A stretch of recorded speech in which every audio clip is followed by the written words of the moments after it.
నేను పూజ చేస్తే ఫలితం ఫలశ్రుతి ఏమిటి, నాకేం వస్తుంది అని పెట్టుకున్న వాడికి ఆనందం రాదు. ఫలము కర్తవ్యే వాధికారస్తే, ఫలం అనేది నాకు అనవసరం అండి, నాకెందుకో ఆనందంగా ఉంది, సచిత ఆనందం, ఆనందంలో ఉండు, అదే నువ్వు అవుతావు, శాశ్వతం చేస్తుంది అమ్మవారు. ఓరి నీకు ఏం అడగవా అంటుంది, ఏం వద్దమ్మా నాకు ఇదే బాగుంది. అవునా? కర్తవ్యే వాధికారస్తే. అందుకే నువ్వు చేసే పనికి, నువ్వు చేసే పూజకి, నువ్వు చేసే తపస్సులకి ఫలితాలు ఎందుకు? ఏది కోరుకున్నా కూడా ఫలితాలన్నీ అశాశ్వతం. నువ్వు ఉన్నంత వరకే ఆ వరం ఉంటుంది, నువ్వు పోయిన తర్వాత వరం పోయింది, నువ్వు పోయావు. అంతే కదమ్మా. రావణాసుడు వాడికి మరి వాడికి బ్రహ్మాస్త్రం ఉంది, బ్రహ్మాస్త్రం నువ్వు బతుకున్నంత వరకు పనిచేస్తుంది, తర్వాత నువ్వు పోతావు, అది పోతుంది. తర్వాత శాశ్వతంగా ఉన్నది ఇది సచ్చిదానంద. అమ్మవారి ఆనందమే శాశ్వతంగా ఉంటుంది. మన ఆనందాలన్నీ అందులో నుంచి వచ్చినవే కాబట్టి అన్నీ అందులోనే వెళ్ళిపోయినవి పోతున్నాయి. అప్పుడు దాన్నే కోరుకో, అదే ఇచ్చింది కదా, సచ్చిత్తానంద ఇచ్చాను కదరా అంటుంది. అవునా? అంటే అదేదో సామెత చెప్పినట్టు, నీళ్లలో గంగా జలం తీసుకోవటం ఎందుకు, గంగ దగ్గరే నిన్ను ముంచుతాను రా అంటుంది. ఆనందంలోనే ముంచుతాను రా అని నెత్తి మీద జల్లుకొని తృప్తి పట్టడం ఎందుకు? అవునా? ఎన్నిసార్లు జల్లుకుంటావు, బతుకున్న తర్వాత జల్లుకుంటావు, తర్వాత అది చెప్తున్నాను. ఎప్పుడు నాలో కలిగి ఉండు, కలిసి ఉండు అని. ఏకత్వము అంటే అది. నీటి బిందువుల అన్ని బిందువులు కలిస్తేనే ప్రవాహంలో ఉండు అని. ఆ ఆనంద ప్రవాహం, ఆనంద గీతం, అదే దాన్ని ఆనంద లహరి, సౌందర్య లహరి అంటే అది. సౌందర్య లహరి అంటే ఏంటి? అందరం కూడా అటువంటి మార్గంలో వెళ్ళి ఆ ఆనంద స్థితిని మనం చేరుకుంటే అదే అదే సౌందర్య లహరి. అంతకంటే సౌందర్యం ఏముంది? సర్వే జనం సుఖినో భవంతు, అన్ని ఆత్మలు ఒకే ఆత్మగా తెలుసుకోవటం అంతకంటే సౌందర్యం ఏముందమ్మా సృష్టిలో? అవునా? అందుకే అందుకే అవతార పురుషుడు కృష్ణుడు కూడా ఆ ప్రేమని, ఆ ఆనంద లహరుల్ని, ఆ సౌందర్యాన్ని చూపించాడు. తన బాహ్య సౌందర్యాన్ని చూపించుకొని ఆకట్టుకోలేదు మనం అనుకుంటున్న ఈ నశ్వరంలో, మాయలో. ఆ సౌందర్యాన్ని అనుభూతి చేయించాడు, ఆత్మ సౌందర్యము అంటారు. అది ఇక్కడ చెప్తున్నారు వాళ్ళు. అందుకంటే ఇంకేం లేదమ్మా. ఇక దాన్ని మనం పెంచకూడదు ఇంకా. సో నాదముగా చూస్తా ఇప్పుడు అన్న 3 కాంతి కిరణములుగా చూడవలను. ఈ 3 గుణాలని కాంతి కిరణాలుగా చూడాలి. ఇప్పుడు నీ గుణములుగా నీలో కూడా ఉన్నాయిగా. గుణాలు, నా గుణాలు వేరు, అమ్మవారి గుణాలుగా కాకుండా కిరణాలుగా చూడండి. ఏమా? ఒకటి తెలుపు, ఒకటి ఎరుపు. సత్వగుణము తెలుపు, ఎరుపు రజోగుణము, తమోగుణము నలుపు. అలా అన్నమాట. అలా కిరణాలుగా చూస్తే ఈ తల్లి మహా త్రిపుర సుందరిగా భాషిస్తుంది. అవే నీకు దృశ్యమానంగా దర్శనం ఇస్తూ ఉంటుంది అమ్మవారు. అది ఎందుకు నాకు అమ్మవారు ఎరుపు వర్ణంలో కనిపించింది స్వామి అంటే, నీ గుణాన్ని బట్టి ఆ రూపం వస్తుంది అమ్మవారు. సత్వగుణంలో ఎక్కువ ఉన్నాం అనుకో, తెలుపు బట్టలతో, తెలుపు రంగులో, తెలుపు కాంతి కనిపించింది స్వామి, అటువంటి అనుభూతి అయింది. సో ఇవన్నీ కూడా 3వ కన్ను వరకే దృశ్యములు, దర్శనాలు. తర్వాత దర్శనాలు, దృశ్యములు ఉండవు, అన్ని అదృశ్యములు. ఏమ్మా? ఇదంతా ద్వైతంలో లొంగి ఉన్నవి, త్రిపుటికి లొంగు ఉన్న దర్శనాలు ఇవన్నీ. ఈ దేవతలు, దర్శనాలు, అనుభూతులు, నాకు అలా జరిగింది, నాకు మూలాధారంలో ఇలా జరిగింది, ఇవన్నీ త్రిపుటికి లొంగిన అనుభూతులే గాని ఇవి పైకి సంబంధించినవి కావు. భంగం అయితేనే నువ్వు ఆ మహా త్రిపుర సుందరి అవుతావు, లేదా ఒట్టి త్రిపురంలో ఉంటూ అనుభూతి చెందుతున్నావు. ఈ రాక్షసులు వీళ్ళందరూ కూడా, ఈ దేవతలు కూడా చాలా మంది ఈ గుణాలకి లొంగినప్పుడు సంకల్పం పెట్టుకొని తపస్సు చేసి వరం పొందుతున్నారు. అందుకే ఆ వరము అంతవరకే పనిచేస్తుంది. అది నువ్వు 3వ కన్ను పైకి దాటావు అన్నప్పుడు, గుణాలు త్రిపుటి భంగం అయినప్పుడు ఇంకా నువ్వు గుణాలకి అతీతం కదా.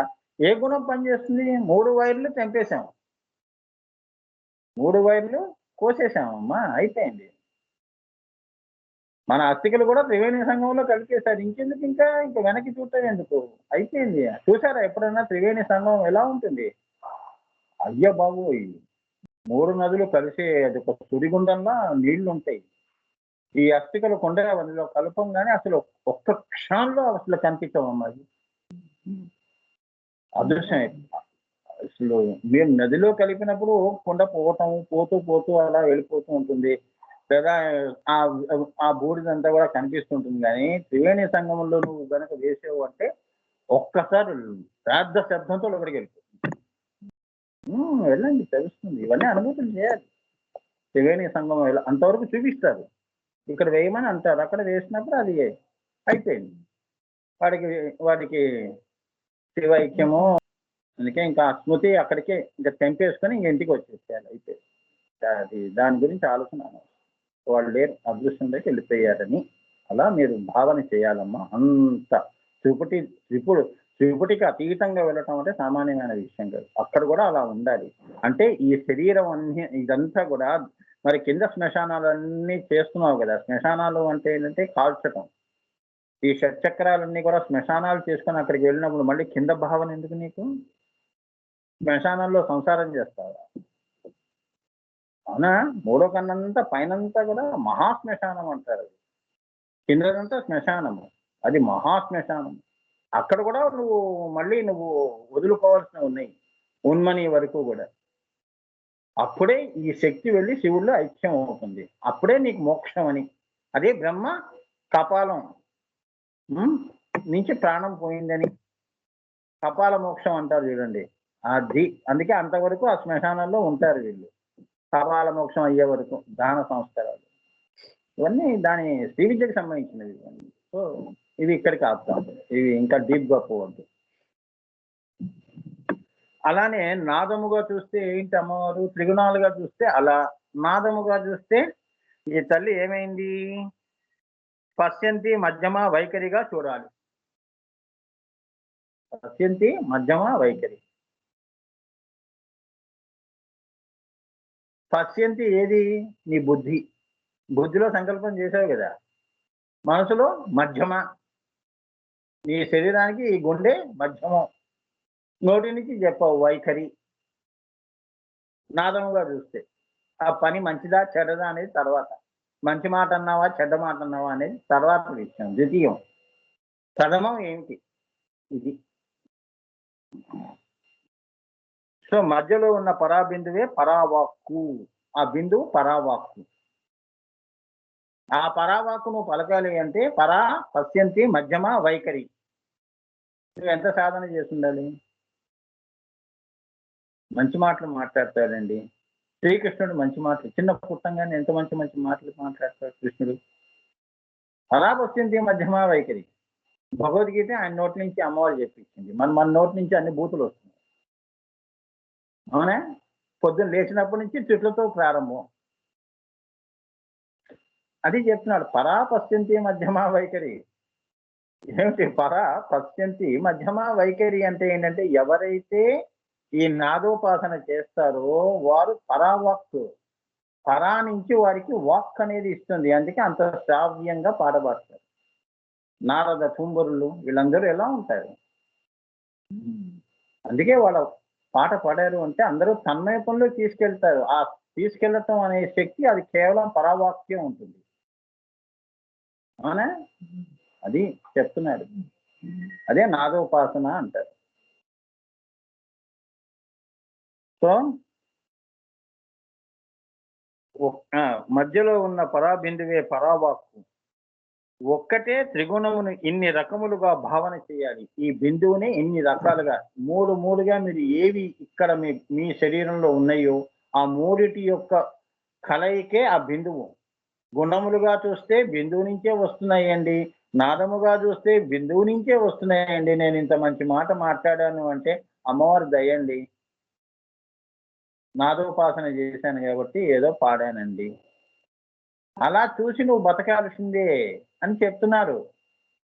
కర్త కర్మ క్రియ. ఏమండి గుడి కట్టామండి అని చెప్పడం కూడా ఆ కర్త కర్మ క్రియ అది కూడా బిందువు నుంచే వస్తున్నాయి.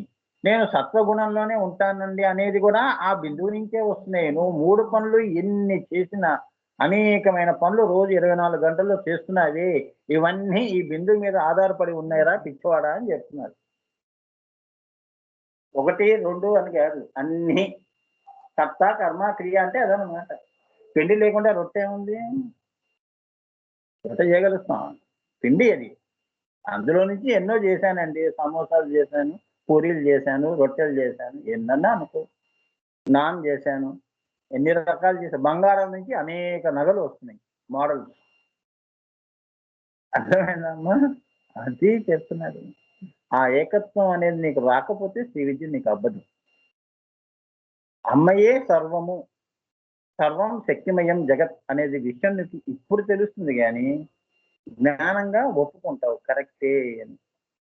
మరి అందరిలో కూడా అదే చేస్తున్నారు కదా! కర్త, కర్మ, క్రియ. నీ ఒక్కదానికే ఇచ్చిందా? అందరికీ ఇచ్చిందిగా. ఆ!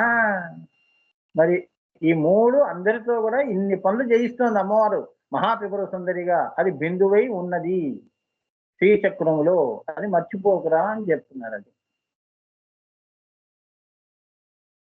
సో, అన్నీ కూడా దాని కార్యకారణ దక్షత స్వరూపములే కనుక.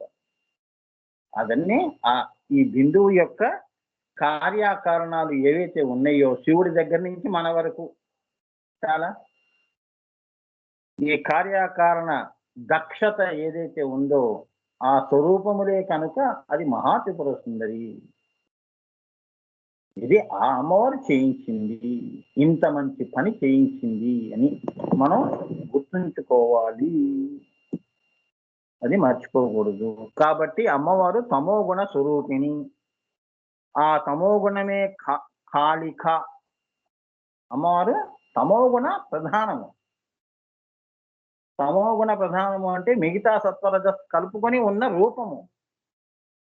ఆ మిగతా 2 రూపాల్ని చూడాలి అంటే కాళిక అనే రూపంలోనే చూడగలుస్తావు సత్వగుణ.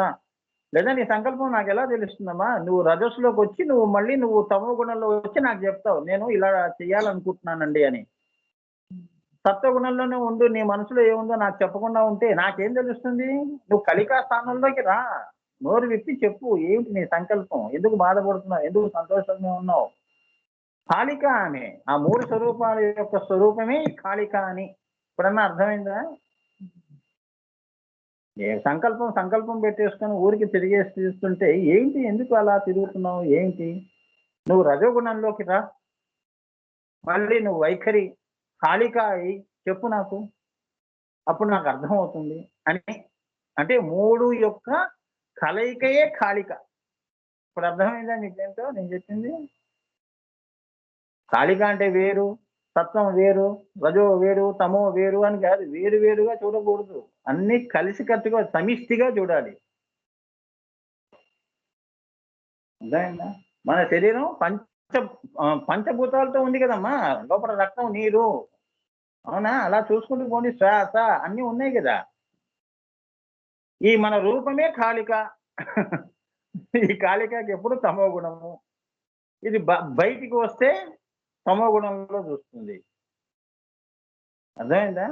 బహిర్దృష్టి. అందుకే కాళీ ఉపాసన దేనికి? సత్వగుణంలోకి తీసుకెళ్తున్నాము. ఈ కాళిక అనే అమ్మవారు ఎవరైతే ఉన్నారో ఈమె యొక్క కృపా కటాక్షం ఉంటే నిన్ను రజో సత్వ పైకి తీసుకెళ్తుంది. త్రిపురాలని దాటిస్తుంది. త్రిపురాలను దాటిస్తుంది. కాల స్వరూపం ఈమె. అందుకని కాలం ధర్మం కలిసి వస్తేనే బుద్ధి రాదండి వాడికి అంటారు. ఆ కాళిక అనేది అందరూ మంచివాళ్ళుగా ఉంటున్నారా? పోన్లేండి చిన్నపిల్లలు వాళ్ళకి తెలియదు. భవిష్యత్తులో తెలుసుకుంటారులేండి చెడేంటో మంచేంటో. కాలం మీద ఆధారపడాలి. కాళిక ఆ తల్లి మళ్ళీ వాడికి బుద్ధి ఇవ్వాలి. సత్వగుణంలోకి ఎక్కువ పెంచుతుంది. రజోగుణంలో పెంచుతుంది. అక్కడి నుంచి సత్వగుణాన్ని పెంచుతుంది. అర్థమైందా? తమో గుణ లక్షణాలు తగ్గిస్తుంది. తన పవర్‌ని తగ్గిస్తుంది. అందుకే అక్కడి నుంచి అందులో నుంచి వచ్చిన వాళ్ళే ఈ గ్రామ దేవతలు వీళ్ళందరూ తమో గుణ ప్రధానులుగా ఉంటారు. అందుకే ఈ బలి ఇటువంటివన్నీ కూడా వీళ్ళు పాపం తెలియని వాళ్ళు ఇస్తూ ఉంటారు.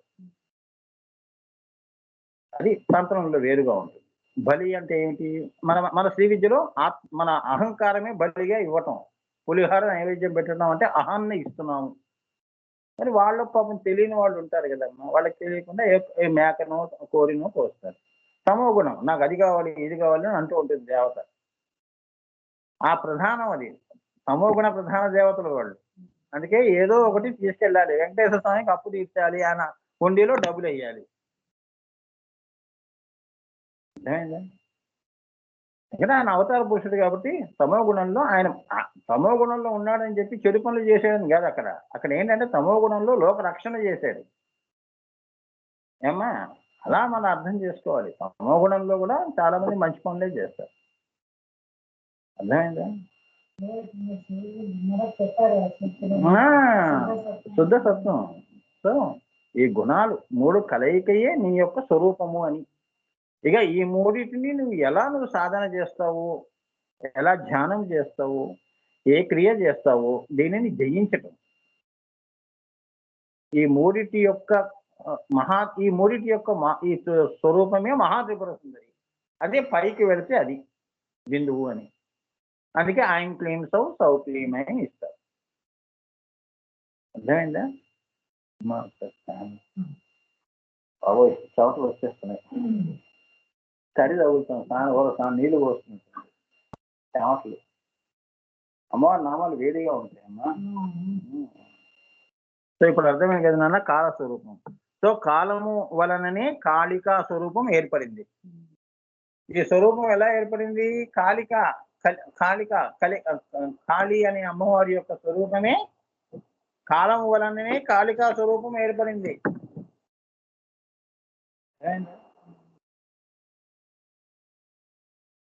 తమో గుణము నల్లగా ఉంటుందని, రజోగుణము ఎర్రగా ఉంటుందని, సత్వగుణము తెల్లగా ఉంటుందని చెప్తారు.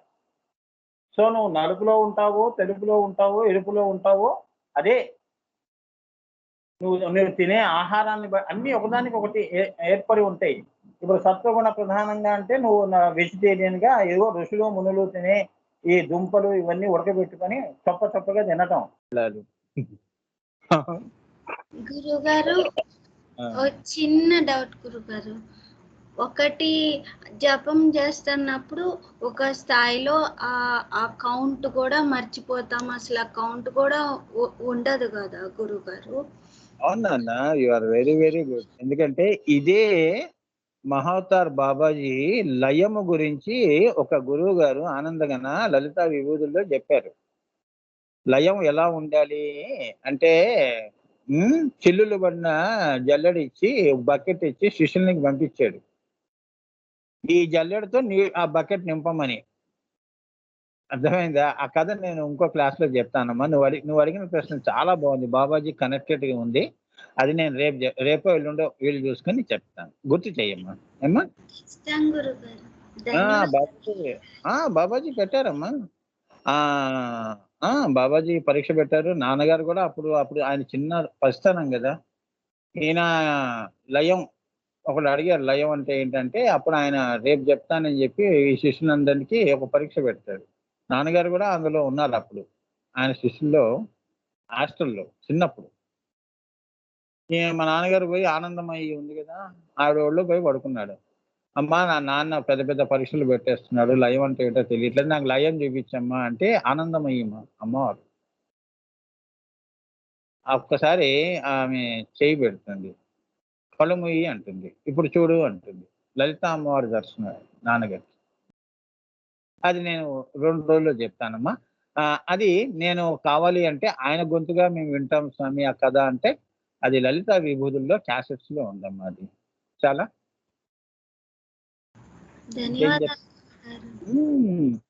అన్నీ మన దగ్గర ఉన్నాయనన్న. అమ్మవారి దయ, అమ్మవారి ఇక్కడ కూర్చుంది, ఇంకేముంది, మన దీపమే ఇక్కడ ఉంది. ఎందుకు మీకు ఊరికే అన్ని ప్రపంచాలు నీ బిందువు చుట్టూ తిరుగుతున్నట్టు ఎక్కడా మీరు 14 లోకాలు ఎక్కడా తిరగటం అవసరం లేదు. అదే మన అదృష్టం, గురు పరంపర మనకి ఇచ్చిన సౌభాగ్యం. ఇది మర్చిపోతే నేనేం చేయలేను. ఇది మర్చిపోయారు, పోగొట్టుకున్నారు అంటే మీ అంత దురదృష్టవంతులు ఇంకా ఏ జన్మలో అయినా మీరు దురదృష్టవంతులుగానే మిగిలిపోతారు.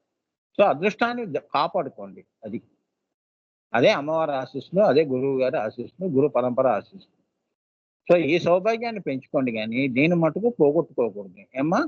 ఇది ఒక్కటి భద్రంగా దాచుకోండి ఎప్పుడు కూడా. మా గురు పరంపర అంత గొప్పది. నేను కాదమ్మా, ఒక వ్యక్తిగా చూడద్దు ఈ గురు పరంపరని.